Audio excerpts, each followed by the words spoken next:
नमस्कार दोस्तों, मैं हूं अजीत और आप देख रहे हैं एस क्लासेस नोएडा। दोस्तों, आज की वीडियो में हम बात करने वाले हैं 9th क्लास क्षितिज भागवन का चैप्टर है फर्स्ट, दो बैलों की कथा, जो मुंशी प्रेमचंद द्वारा लिखा गया है। तो पहले हम थोड़ा लेखक के बारे में जिक्र कर लेते हैं। मुंशी प्रेमचंद जी हिंदी और उर्दू के सर्वाधिक लोकप्रिय उपन्यासकार, साहित्यकार और कहानीकारक। उनका जन्म 31 जुलाई 1880 में वाराणसी के लम्ही ग्राम में हुआ था, जो कि उत्तर प्रदेश में है। इनकी माता का नाम आनंदी देवी तथा इनके पिता का नाम मुंशी अजायब राय था, जो कि एक डाकमुंशी थे। इनकी शिक्षा दीक्षा उर्दू और फारसी में हुई। इन्हें पढ़ने का बहुत शौक था। 15 साल की उम्र में इनकी शादी हुई, लेकिन वो सफल नहीं हुई। तो इसलिए 1906 में फिर इन्होंने शिवरानी देवी के साथ शादी की, जिनसे 3 बच्चे हुए, जिनका नाम था श्रीपत राय, अमृत राय तथा कमला देवी। इन्होंने सेवाश्रम, प्रेमाश्रम, गबन, गोदान, कर्मभूमि जैसे 18 उपन्यास तथा पूस की रात, दो बैलों की जोड़ी, पंच परमेश्वर जैसे 300 से अधिक कहानियाँ भी लिखी, जिसमें से अधिकांश हिंदी और उर्दू भाषा में प्रकाशित हुई और इनका देहांत 8 अक्टूबर 1936 में हुआ था। तो चलिए अब हम कहानी की तरफ बढ़ते हैं। आपके सामने कुछ जो शब्द और उसके जो अर्थ हैं डिस्प्ले हो रहे हैं, उससे आप समझ सकते हैं कहानी में जब भी ऐसा डिफ़िकल्ट वर्ड, जो कठिन शब्द आएंगे, उनके अर्थ आपके सामने दिए गए हैं, उससे आप समझ सकते हैं। दो बैलों की कथा के माध्यम से प्रेमचंद जी ने कृषक समाज और पशुओं के भावनात्मक संबंध का वर्णन किया है। उन्होंने इस कहानी में यह भी बताया है कि स्वतंत्रता सहजता में नहीं मिलती, इसके लिए बार बार संघर्ष करना पड़ता है। और यह कहानी स्वतंत्रता के आंदोलन की भावनाओं से भी जुड़ी है। चलिए दोस्तों, स्टार्ट करते हैं। जानवरों में गधा सबसे ज़्यादा बुद्धिहीन समझा जाता है। हम जब किसी आदमी को परले दर्जे का बेवकूफ़ कहना चाहते हैं तो उसे गधा कहते हैं। गधा सचमुच बेवकूफ़ है या उसके सीधेपन, उसकी निरापद सहिष्णुता ने उसे यह पदवी दे दी है, इसका निश्चय नहीं किया जा सकता। गायें सींग मारती हैं। ब्याई हुई गाय तो अनायास ही सींगनी का रूप धारण कर लेती है। कुत्ता भी बहुत गरीब जानवर है, लेकिन कभी कभी उसे भी क्रोध आ ही जाता है, किंतु गधे को कभी क्रोध करते नहीं देखा न सुना है। जितना चाहो गरीब को मारो, चाहे जैसी खराब सड़ी हुई घास सामने डाल दो, उसके चेहरे पर कभी असंतोष की छाया भी नहीं दिखाई देगी। बैसाख में चाहे एक आध बार कुलेल कर लेता हो, पर हमने तो उसे कभी खुश होते नहीं देखा। उसके चेहरे पर एक विषाद अस्थायी रूप से छाया रहता है। सुख दुख, हानि लाभ किसी भी दशा में उसे बदलते नहीं देखा। ऋषियों मुनियों के जितने गुण हैं वे सभी उसमें प्रकाष्ठा को पहुंच गए हैं, पर आदमी उसे बेवकूफ़ कहता है। सद्गुणों का इतना अनादर कहीं नहीं देखा। कदाचित सीधापन संसार के लिए उपयुक्त नहीं है। देखिए ना, भारतीयों की अफ्रीका में क्या दुर्दशा हो रही है। क्यों अमेरिका में उन्हें घुसने नहीं दिया जाता है। बेचारे शराब नहीं पीते, 4 पैसे कुछ समय के लिए बचा कर रखते हैं, जी तोड़कर काम करते हैं, किसी से लड़ाई झगड़ा नहीं करते, 4 बातें सुनकर गम खा जाते हैं, फिर भी बदनाम हैं। कहा जाता है वे जीवन के आदर्श को नीचा करते हैं। अगर वे भी ईंट का जवाब पत्थर से देना सीख जाते तो शायद सब कहलाने लगते। जापान की मिसाल सामने है। एक ही विजय ने उसे संसार की सभ्य जातियों में गण्य बना दिया, लेकिन गधे का एक छोटा सा भाई और भी है जो उससे कम ही गधा है, और वह है बैल। जिस अर्थ में हम गधे का प्रयोग करते हैं, कुछ उसी से मिलते जुलते अर्थ में बछिया के ताऊ का भी प्रयोग करते हैं। कुछ लोग बैल को शायद बेवकूफ़ों में सर्वश्रेष्ठ कहेंगे, मगर हमारा विचार ऐसा नहीं है। बैल कभी कभी मारता भी है, कभी कभी अड़ियल बैल भी देखने में आता है, और भी कई रीतियों से अपना असंतोष प्रकट कर देता है। अतएव उसका स्थान गधे से नीचा है। जोरी काची के दोनों बैलों के नाम थे हीरा और मोती। दोनों पछाई जाति के थे, देखने में सुंदर, काम में चौकस, डील में ऊंचे। बहुत दिनों साथ रहते रहते दोनों में भाईचारा हो गया था। दोनों आमने सामने या आसपास बैठे हुए एक दूसरे से मुख भाषा में विचार विनिमय करते थे। एक दूसरे के मन की बात कैसे समझ जाता था, हम नहीं कह सकते। अवश्य उनमें कोई ऐसी गुप्त शक्ति थी जिससे जीवों में श्रेष्ठता का दावा करने वाला मनुष्य वंचित है। दोनों एक दूसरे को चाटकर और सूंघकर अपना प्रेम प्रकट करते। कभी कभी दोनों सिंग भी मिला लिया करते थे, विग्रह के नाते से नहीं, केवल विनोद के भाव से, आत्मीयता के भाव से। जैसे दोस्तों में घनिष्ठता होते ही धौल धप्पा होने लगता है, इसके बिना दोस्ती कुछ फुसफुसी, कुछ हल्की सी रहती है, जिस पर ज़्यादा विश्वास नहीं किया जा सकता। जिस वक्त ये दोनों बैल हल या गाड़ी में जोत दिए जाते और गर्दन हिला हिला कर चलते, उस वक्त हर एक की यही चेष्टा होती थी कि ज़्यादा से ज़्यादा बोझ मेरी ही गर्दन पर रहे। दिन भर के बाद दोपहर या संध्या को दोनों खुलते तो एक दूसरे को चाट चूट कर अपनी थकान मिटा लिया करते। नाद में खली भूसा पड़ जाने के बाद दोनों साथ उठते, साथ नाद में मुंह डालते और साथ ही बैठते थे। एक मुंह हटा लेता तो दूसरा भी हटा लेता था। संयोग की बात, झूरी ने एक बार गोई को ससुराल भेज दिया। बैलों को क्या मालूम वे क्यों भेजे जा रहे हैं, समझे मालिक ने हमें बेच दिया। अपना यूँ बेचा जाना उन्हें अच्छा लगा या बुरा कौन जाने, पर झूरी के साले गया को घर तक गोई ले जाने में दांतों पसीना आ गया। पीछे से हाँकता तो दोनों बाएं दाएं बाएं भागते, पगहिया पकड़कर आगे से खींचता तो दोनों पीछे की ओर जोर लगाते, मारता तो दोनों सिंग नीचे करके हुंकारते। अगर ईश्वर ने उन्हें वाणी दी होती तो झूरी से पूछते, तुम हम गरीबों को क्यों निकाल रहे हो? हमने तो तुम्हारी सेवा करने में कोई कसर नहीं उठा रखी। अगर इतनी मेहनत से काम नहीं चलता था तो और काम ले लेते। हमें तो तुम्हारी चाकरी में मर जाना कबूल था। हमने कभी दाने चारे की शिकायत नहीं की। तुमने जो कुछ खिलाया वह सिर झुकाकर खा लिया, फिर तुमने हमें इस जालिम के हाथ क्यों बेच दिया? संध्या समय दोनों बैल अपने नए स्थान पहुँचे। दिन भर के भूखे थे, लेकिन जब नाद में लगाए गए तो एक ने भी उनमें मुंह न डाला। दिन भारी हो रहा था। जिसे उन्हें अपना घर समझ रखा था वह आज उनसे छूट गया था। यह नया घर, नया गांव, नए आदमी उन्हें बेगानों से लगते थे। दोनों ने अपनी मुख भाषा में सलाह की, एक दूसरे को कनखियों से देखा और लेट गए। जब गांव में सोता पड़ गया तो दोनों ने जोर मारकर पगहे तुड़ा डाले और घर की तरफ चले। पगहे बहुत मजबूत थे, अनुमान न हो सका कि कोई बैल उन्हें तोड़ सकेगा, पर इन दोनों में इस समय दूनी शक्ति आ गई थी। एक एक झटके में रस्सियां टूट गईं। झूरी प्रातःकाल सोकर उठा तो देखा कि दोनों बैल चरनी पर खड़े हैं। दोनों की गर्दनों में आधा आधा गराव लटक रहा है, घुटने तक पांव कीचड़ से भरे हैं और दोनों की आंखों में विद्रोहमय स्नेह झलक रहा है। झूरी बैलों को देखकर स्नेह से गदगद हो गया, दौड़कर उन्हें गले लगा लिया। प्रेमालिंगन और चुंबन का वह दृश्य बड़ा मनोहर था। घर और गांव के लड़के जमा हो गए और तालियां बजा बजा कर उनका स्वागत करने लगे।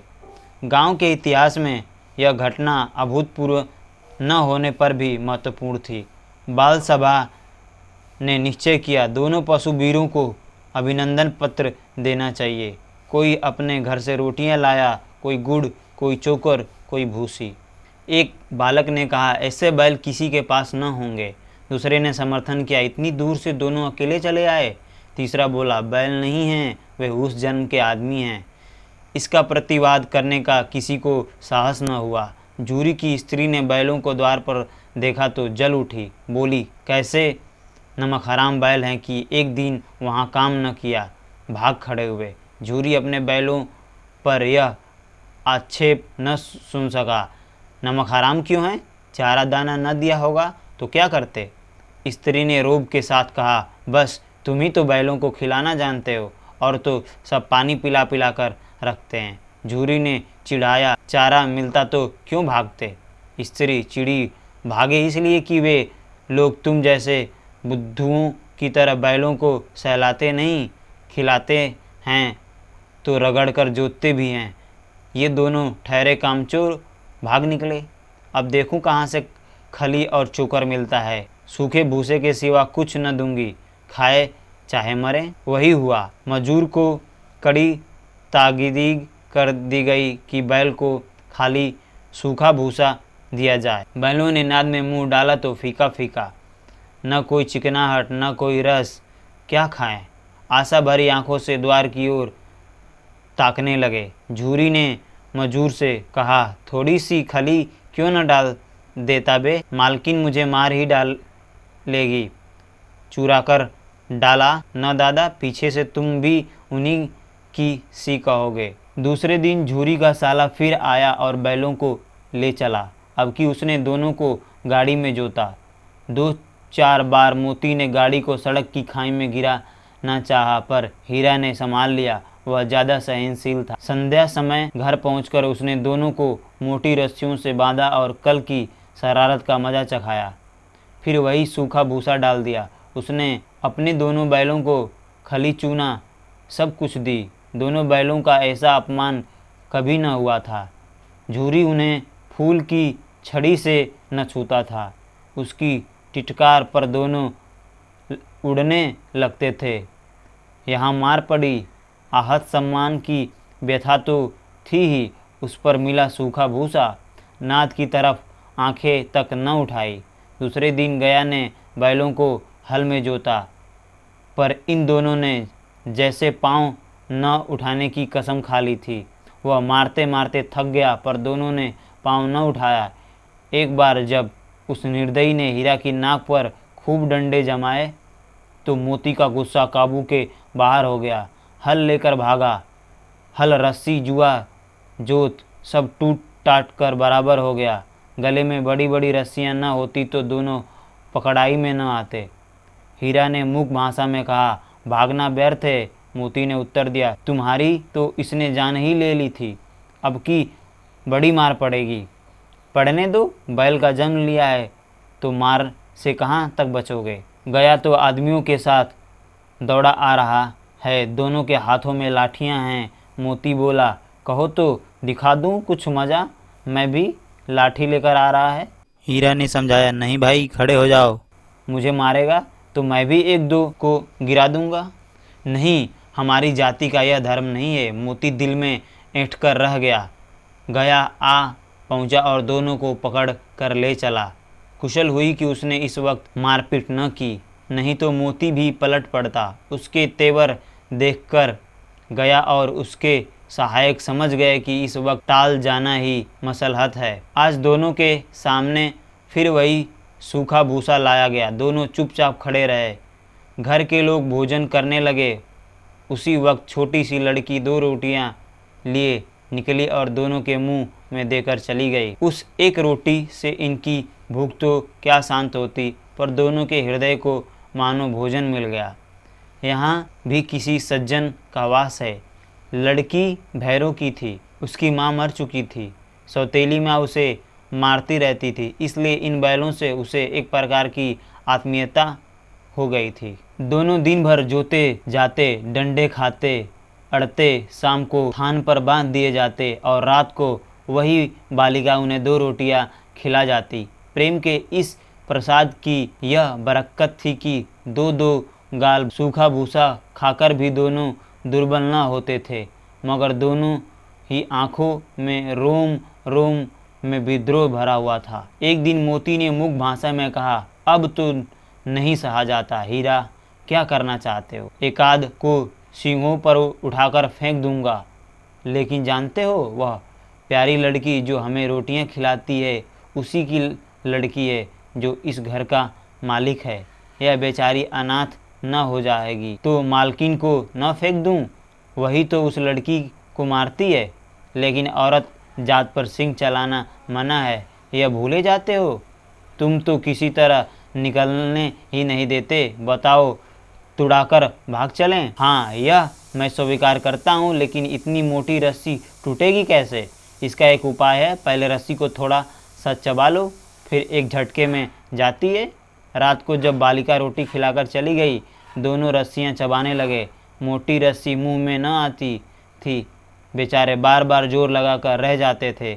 सहसा घर का द्वार खुला और वह लड़की निकली। दोनों सिर झुकाकर उसका हाथ चाटने लगे। दोनों की पूंछें खड़ी हो गई। उसने उनके माथे सहलाए और बोली, खोले देती हूँ, चुप से भाग जाओ, नहीं तो यहाँ लोग मार डालेंगे।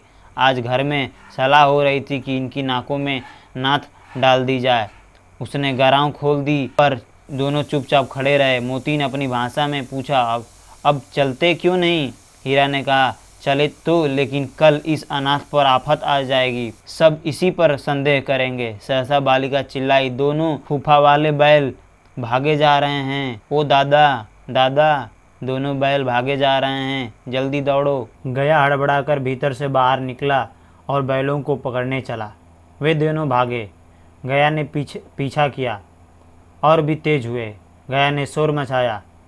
फिर गांव के कुछ आदमियों को भी साथ लेने के लिए लौटा। दोनों मित्रों को भागने का मौका मिल गया। सीधे दौड़ते चले गए, यहाँ तक कि मार्ग का ज्ञान न रहा। जिस परिचित मार्ग से आए थे उसका यहाँ पता न था। नए नए गांव मिलने लगे। तब दोनों एक खेत के किनारे खड़े होकर सोचने लगे, अब क्या करना चाहिए। हीरा ने कहा, मालूम होता है राह भूल गए। तुम भी बेतहासा भागे, वहीं उसे मार गिराना था।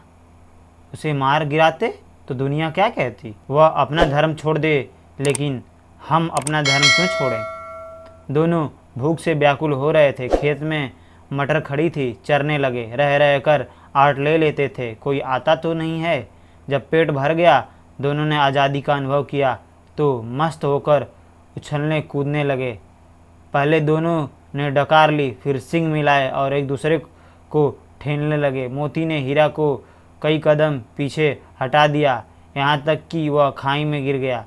तब उसे भी क्रोध आया, संभलकर उठा और फिर मोती से मिल गया। मोती ने देखा खेल खेल में झगड़ा हुआ चाहता है तो किनारे हट गया। अरे यह क्या है, कोई सांड डौंकता चला आ रहा है। हाँ, सांड ही है। वह सामने आ पहुंचा। दोनों मित्र बंगले झांक रहे हैं। सांड पूरा हाथी है, उससे भिड़ना जान से हाथ धोना है, लेकिन न भिड़ने पर भी जान बचती न नजर आती। इन्हीं की तरफ आ भी रहा है, कितनी भयंकर सूरत है। मोती ने मूक भाषा में कहा, बुरे फंसे, जान बचेगी, कोई उपाय सोचो। हीरा ने चिंतित स्वर में कहा, अपने घमंड में भूला हुआ है, आरजू विनती न सुनेगा, भाग क्यों न चलें। भागना कायरता है तो फिर यही मरो। बंदा तो 9 2 11 होता है, और जो दौड़ाए तो फिर कोई उपाय सोचो जल्द। उपाय यही है कि उस पर दोनों जाने एक साथ चोट करें, और आगे से रगेदता हूँ तो तुम पीछे से रगे दो। दोहरी मार पड़ेगी तो भाग खड़ा होगा। मेरी ओर झपटे तो तुम बगल से उसके पेट में सिंग घुसेड़ देना। जान जोखिम में है, पर दूसरा उपाय नहीं है। दोनों मित्र जान हथेली पर लेकर लपके। सांड को भी संगठित शत्रुओं से लड़ने का तजर्बा न था। वह तो एक शत्रु से मल्ल युद्ध करने का आदी था। ज्यों ही हीरा पर झपटा, मोती ने पीछे से दौड़ाया। सांड उसकी तरफ मुड़ा तो हीरा ने पेट में रगेदा। सांड चाहता था कि एक एक करके दोनों को गिरा लें, पर ये दोनों भी उस्ताद थे, उसे वह अवसर न देते थे। एक बार सांड झल्लाकर हीरा का अंत कर देने के लिए चला कि मोती ने बगल से आकर पेट में सिंग भोंक दिया। सांड क्रोध में आकर पीछे फिरा तो हीरा ने दूसरे पहलू में सिंग चुबा दिया। आखिर बेचारा जख्मी होकर भागा और दोनों मित्रों ने दूर तक उसका पीछा किया, यहाँ तक कि सांड बेदम होकर गिर पड़ा। तब दोनों ने उसे छोड़ दिया। दोनों मित्र विजय के नशे में झूमते चले जाते थे। मोती ने अपनी सांकेतिक भाषा में कहा, मेरा जी तो चाहता था कि बच्चा को मार ही डालूं। हीरा ने तिरस्कार किया, गिरे हुए बैरी पर सिंग नहीं चलाना चाहिए, यह सब ढोंग है। बैरी को ऐसा मारना चाहिए कि फिर न उठे। अब घर कैसे पहुंचेंगे वह तो सोचो, पहले कुछ खा ले तो सोच। सामने मटर का खेत था ही, मोती उसमें घुस गया। हीरा मना करता रहा पर उसने एक न सुनी। अभी 2 ही 4 ग्रास खाए थे कि 2 आदमी लाठी लिए दौड़े दौड़ पड़े और दोनों मित्रों को घेर लिया। हीरा तो मेड़ पर था, निकल गया। मोती सींचे हुए खेत में था, उसके खुर कीचड़ में धंसने लगे, न भाग सका, पकड़ लिया। हीरा ने देखा संगी संकट में है तो लौट पड़ा, फंसेंगे तो दोनों फंसेंगे। रखवालों ने उसे भी पकड़ लिया। प्रातः काल दोनों मित्र कांजी हाउस में बंद कर दिए गए। दोनों मित्रों को जीवन में पहली बार ऐसा साबिका पड़ा कि सारा दिन बीत गया और खाने को एक तिनका भी न मिला। समझ में न आता था यह कैसा स्वामी है। इससे तो गया फिर भी अच्छा था। यहाँ कई भैंसें थी, कई बकरियाँ, कई घोड़े, कई गधे, पर किसी के सामने चारा न था। सब जमीन पर मुर्दों की तरह पड़े थे। कई तो इतने कमज़ोर हो गए थे कि खड़े भी ना हो सकते थे। सारा दिन दोनों मित्र फाटक की ओर टकटकी लगाए ताकते रहे, पर कोई चारा लेकर आता ना दिखाई दिया। तब दोनों ने दीवार की नमकीन मिट्टी चाटनी शुरू की, पर इससे क्या तृप्ति होती। रात को भी जब कुछ भोजन न मिला तो हीरा के दिल में विद्रोह की ज्वाला धक उठी। मोती ने बोला, अब तो नहीं रहा जाता। मोती ने सिर लटकाए हुए जवाब दिया, मुझे तो मालूम होता है प्राण निकल रहे हैं। इतनी जल्द हिम्मत न हारो भाई, यहाँ से भागने का कोई उपाय निकालना चाहिए। आओ दीवार तोड़ डालें। मुझसे तो अब कुछ नहीं होगा। बस इसी बूते पर अकड़ते थे, सारी अकड़ निकल गई। बाड़े की दीवार कच्ची थी, हीरा मजबूत तो था ही। अपने नुकीले सिंह दीवार में गड़ा दिए और जोर मारा तो मिट्टी का एक चिप्पड़ निकल आया। फिर तो उसका साहस बढ़ा। इसने दौड़ दौड़ दीवार पर चोटें की और हर चोट में थोड़ी थोड़ी मिट्टी गिराने लगा। उसी समय काजी हाउस का चौकीदार लालटेन लेकर जानवरों की हाजिरी लेने आ निकला। हीरा का उजड़पन देख उसने उसे कई डंडे रसीद किए और मोटी सी रस्सी से बांध दिए। मोती ने पड़े पड़े कहा, आखिर मार खाई, क्या मिला? अपने बूते भर जोर तो मार दिया। ऐसा जोर मारना किस काम का कि और बंधक में पड़ गए। जो तो मारता ही जाऊंगा, चाहे कितने भी बंधक पड़ते जाएं, जान से हाथ धोना पड़ेगा। कुछ परवाह नहीं, तो भी तो मरना ही है। सोचो, दीवार खुद जाती तो कितनी जानें बच जाती। इतने भाई यहाँ बंद है, किसी की देह में जान नहीं है। 2-4 दिन और यहाँ यही हाल रहा तो सब मर जाएंगे। हाँ, यह बात तो है। अच्छा तो ला, फिर मैं भी जोर लगाता हूँ। मोती ने भी दीवार में उसी जगह सींग मारा। थोड़ी सी मिट्टी गिरी और फिर हिम्मत बढ़ी। फिर से वह दीवार में सींग लगाकर इस तरह जोर मारने लगा मानो किसी प्रतिद्वंदी से लड़ रहा है। आखिर कोई 2 घंटे की जोर आजमाई के बाद दीवार ऊपर से लगभग 1 हाथ गिर गई। उसने दूनी शक्ति से दूसरा धक्का मारा तो आधी दीवार गिर पड़ी। दीवार का गिरना था कि अधमरे से पड़े पशु सभी जानवर चेत उठे। तीनों घोड़ियाँ सरपट भाग निकली, फिर बकरियाँ निकली, इसके बाद भैंसें भी खिसक गई, पर गधे अभी तक ज्यों के त्यों खड़े रहे। हीरा ने पूछा, तुम दोनों क्यों नहीं भाग जाते? एक गधे ने कहा, जो कहीं फिर पकड़ लिया जाए तो क्या हरज है, अभी तो भागने का अवसर है। हमें तो डर लगता है, हम यहीं पड़े रहेंगे। आधी रात से ऊपर जा चुकी थी। दोनों गधे अभी तक खड़े सोच रहे थे कि भागे या न भागे, और मोती अपने मित्र की रस्सी तोड़ने में लगा हुआ था। जब वह हार गया तो हीरा ने कहा, तुम जाओ, मुझे यहीं पड़ा रहने दो, शायद कहीं भेंट हो जाए। मोती ने आंखों में आंसू लाकर कहा, तुम मुझे इतना स्वार्थी समझते हो हीरा? हम और तुम इतने दिनों एक साथ रहे हैं, आज तुम विपत्ति में पड़ गए तो मैं तुम्हें छोड़कर अलग हो जाऊं? हीरा ने कहा, बहुत मार पड़ेगी, लोग समझ जाएंगे यही तुम्हारी शरारत है, यह तुम्हारी शरारत है। मोती गर्व से बोला, जिस अपराध के लिए तुम्हारे गले में बंधन पड़ा, इसके लिए अगर मुझ पर मार पड़े तो क्या चिंता। इतना तो हो ही गया कि 9-10 प्राणियों की जान बच गई, वे सब तो आशीर्वाद देंगे। यह कहते हुए मोती ने दोनों गधों को सींगों से मार मार कर बाड़े के बाहर निकाला और तब अपने बंधु के पास आकर सो रहा। भोर होते ही मुंशी और चौकीदार तथा अन्य कर्मचारियों में कैसी खलबली मची, इसके लिए लिखने की जरूरत नहीं। बस इतना ही काफ़ी है कि मोती की खूब मरम्मत हुई और उसे भी मोटी रस्सी से बांध दिया गया। एक सप्ताह तक दोनों मित्र वहाँ पड़े रहे। किसी ने चारे का एक तृण भी न डाला। हाँ, एक बार पानी दिखा दिया जाता था, यही उनका आधार था। दोनों इतने दुर्बल हो गए थे कि उठा न जाता था। ठठरियाँ निकल आई थीं। एक दिन बाड़े के सामने डुग्गी बजने लगी और दोपहर होते होते वहाँ 50-60 आदमी जमा हो गए। तब दोनों मित्र निकाले गए और उनकी देखभाल होने लगी। लोग आकर उनकी सूरत देखते और मन फीका करके चले जाते। ऐसे मृतक बैलों का कौन खरीदार होता। सहसा एक दड़ियल आदमी, जिसकी आंखें लाल थीं और मुद्रा अत्यंत कठोर, आया और दोनों मित्रों के कुल्ले में उंगली गोदकर मुंशी जी से बातें करने लगा।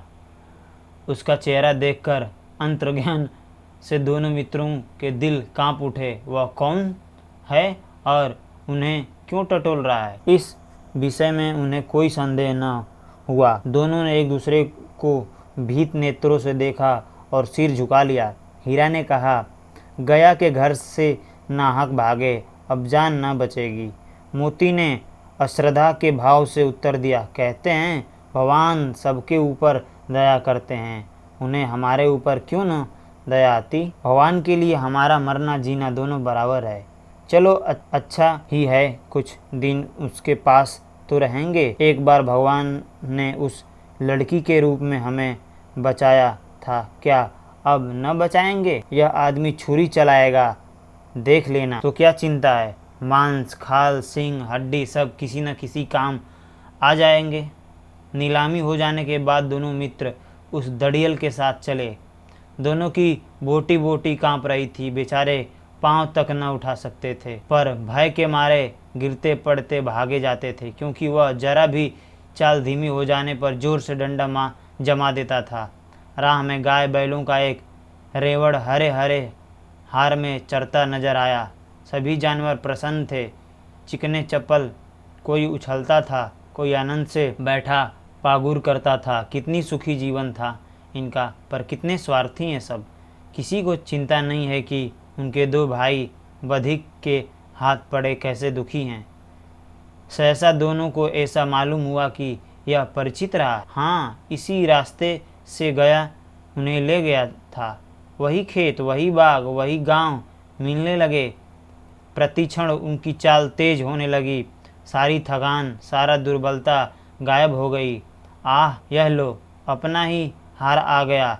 इसी कुएं पर हम पूर चलाने आया करते थे, यही कुआं है। मोती ने कहा, हमारा घर नगीच आ गया। हीरा बोला, भगवान की दया है, मैं तो अब घर भागता हूँ। यह जाने देगा, मैं इसे मार गिराता हूँ। नहीं नहीं नहीं, दौड़कर थान पर चलो, वहाँ से हम आगे न जाएंगे। दोनों उन्मत्त होकर बछड़ों की भांति कुलेले करते हुए घर की ओर दौड़े। वह हमारा थान है। दोनों दौड़कर अपने थान पर आए और खड़े हो गए। दड़ियल भी पीछे पीछे दौड़ा चला आता था। झूरी द्वार पर बैठा धूप खा रहा था। बैलों को देखते ही दौड़ा और उन्हें बारी बारी से गले लगाने लगा। मित्रों की आंखों से आनंद के आंसू बहने लगे। एक झूरी का हाथ चाट रहा था। दड़ियल ने जाकर बैलों की रस्सियां पकड़ ली। झूरी ने कहा, मेरे बैल हैं। तुम्हारे बैल कैसे? मैं मवेशी खाने से नीलाम लिए आता हूँ। मैं तो समझा हूँ चुराए लिए आते हो। चुपके से चले जाओ, मेरे बैल हैं, मैं बेचूंगा तो बिकेंगे। किसी को मेरे बैल नीलाम करने का क्या अख्तियार है? जाकर थाने में रपट कर दूंगा। मेरे बैल हैं, इसका सबूत यह है कि मेरे द्वार पर खड़े हैं। दड़ियल झल्लाकर बैलों को जबरदस्ती पकड़ ले जाने के लिए बढ़ा। उसी वक्त मोती ने सिंग चलाया। दड़ियल पीछे हटा। मोती ने पीछा किया। दड़ियल भागा। मोती ने पीछे दौड़ा। गांव के बाहर निकल जाने पर वह रुका, पर खड़ा दड़ियल का रास्ता देख रहा था। दड़ियल दूर खड़ा धमकियां दे रहा था, गालियां निकाल रहा था, पत्थर फेंक रहा था, और मोती विजयी सूर की भांति उसका रास्ता रोके खड़ा था। गांव के लोग यह तमाशा देखते थे और हंसते थे। जब दड़ियल हार कर चला गया तो मोती अकड़ता हुआ लौटा। हीरा ने कहा, मैं डर रहा था कि कहीं तुम गुस्से में आकर मार न बैठो। अगर वह मुझे पकड़ता तो मैं बे मारे न छोड़ता। अब न आएगा, आएगा तो दूर से ही खबर लूँगा, देखूँ कैसे ले जाता है। जो गोली मरवा दे मर जाऊँगा, पर उसके काम तो न आऊँगा। हमारी जान को कोई जान ही नहीं समझता, इसलिए कि हम इतने सीधे हैं।